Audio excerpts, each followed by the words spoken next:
Death. It's the subject nobody wants to talk about. The idea of life ending is terrifying to many. While death may seem scary, it encourages us to reflect upon our lives. Life is diverse. Life is precious. Life is something everyone shares. This Teal Chair has seated many from all over, and within its threads is enough life experience for millennia. Our first interview was with Phyllis, a 102-year-old woman who resides in Nampa, Idaho. I was born in Atwater, Minnesota, 1915. I had a happy childhood, a family, grandma and grandpa. I lived during the Depression, and your choice wasn't necessarily available. I wanted to be a nurse, and I ended up working with figures. I kept the time for the motormen and conductors on the streetcar company in Chicago. My mother's brother, who made this ring, and he was 19 years old, and he got pneumonia and he died at 19, but he had made the ring before he died. And my mother had the ring, and then when she was getting weak, she gave it to me. To see my friends who are struggling with health issues, well, it makes me feel sad. I don't want them to suffer, but I don't want to lose them either. And I pray for them to get better, or for the Lord to take them home. Death brings pain on all sides. People often do not consider the weight put on the shoulders of doctors. They have to not only deal with life and death situations on a daily basis, but also discuss the situations with their patients and their loved ones. And the question is, how do I address the patient who has limited time to live? Well, with medicine, there's both an art and a science, and many times that particular question is more of an art form. Recently, I've had a patient that I actually visited our home on my own time, and felt that it was so important that the family knew that even without the hospice nurse being there, that the time was near, and I felt that the family had much relief from that. But there can be it can be hard to sometimes come to that realization. Hey, Mr. Smith, we need to have this talk. I think it's negligence if we don't be honest with them and tell them there are.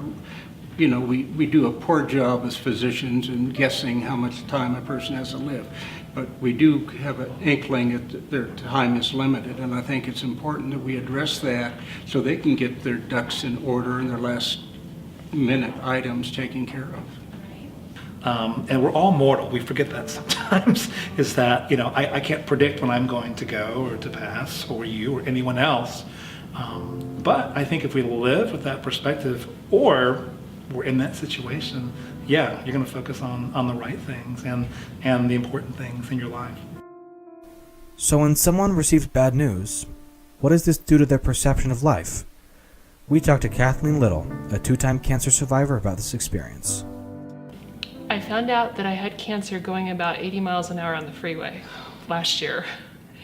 And I remember thinking, what do I do now? I've helped so many people through cancer, having worked in home health and hospice, in the nursing homes and assisted living, and a hospital discharge planner, and I've done it so many times, but when you get that news, all bets are off. I have 3 teenagers, and I didn't want them to be terrified, so it was a very brave front at home. I think what was even more terrifying, though, was learning last year that I was cured, going in 6 months later for my first exam, and I had been reassured that I was 100% cured, you're good to go, you're going to live a great, long, healthy life, and finding out that I had cancer all over again, but this time it was a little bit more pronounced. And the second time was when it really hit me that I may not be getting out of this alive.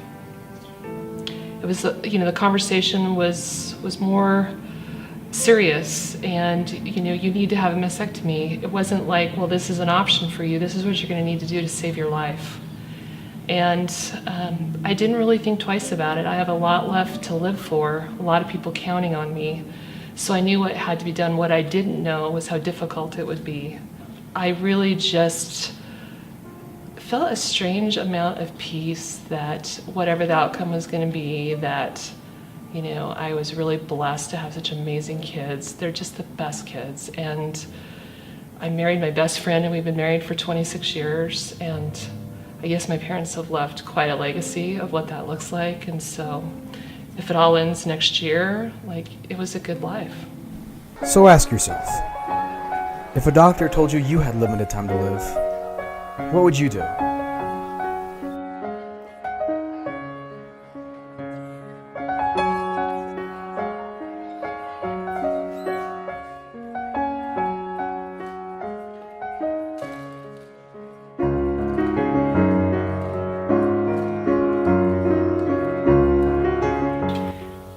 So I've thought about this a bit lately, and one of the things that I've realized is when you say yes to something, oftentimes you say no to something else, and there's that balance between doing things for other people, doing things for yourself, and doing things for your family, doing things for your friends. And so if you look at things like kind of like a target and a bullseye, like, it's okay to not always hit the bullseye, and you should probably try not to throw the dart and have it stick into the wall. Like, you probably want something to get sort of in there. Yeah, I would spend all the money I have myself to people in need.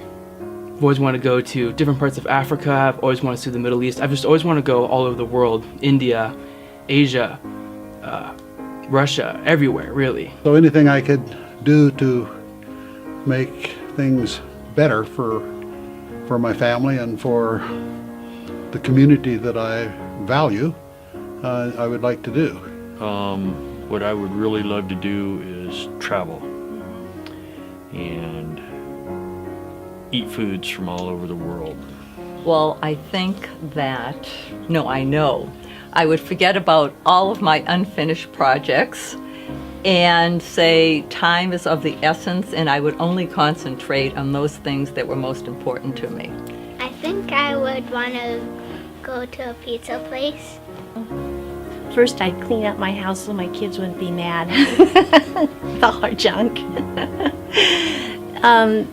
But I would want to spend as much time with my family as I possibly could.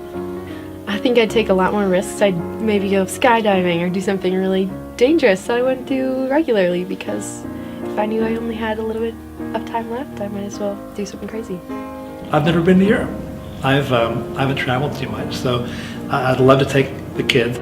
I would like to think that in my last days, I would give thanks to the people around me for what they've given to me and give back to them, because at that moment I would have nothing left to take, and I would not want to do that. I would want to give back. I'm going to spend it with my family.